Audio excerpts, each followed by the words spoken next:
ঈদ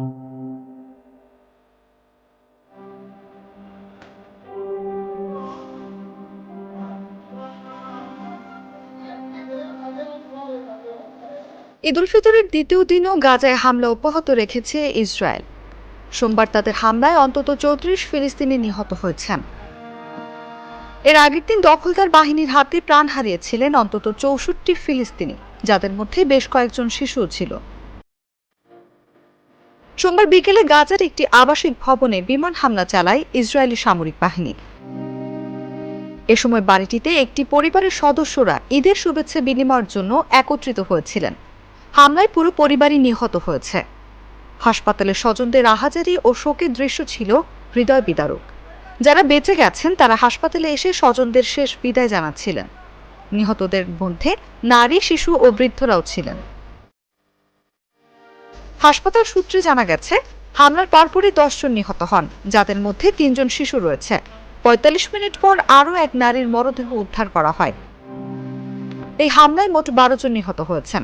ধ্বংসস্তূপের নিচে আরও মরদেহ থাকার আশঙ্কা করা হচ্ছে।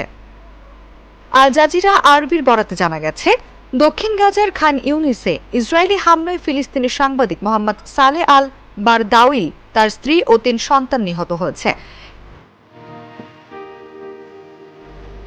এর আগে রাফায় বসবাসরত ফিলিস্তিনিদের আল মাওয়াসি এলাকায় আশ্রয় নিতে নির্দেশ দেয় ইসরায়েল।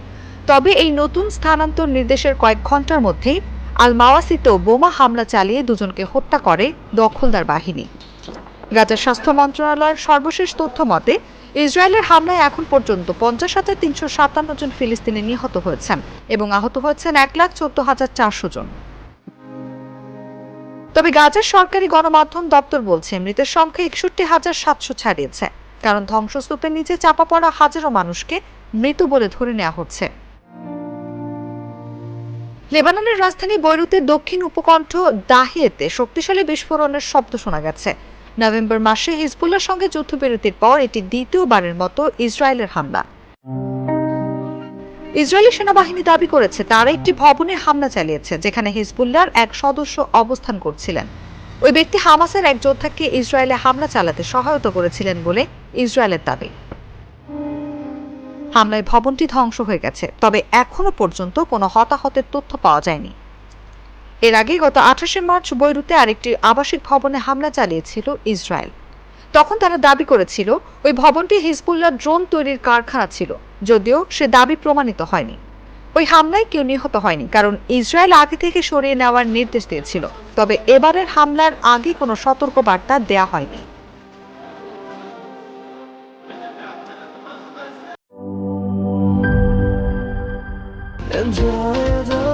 চলো উড়াই খুশি তুলে নিয়ে হাতে,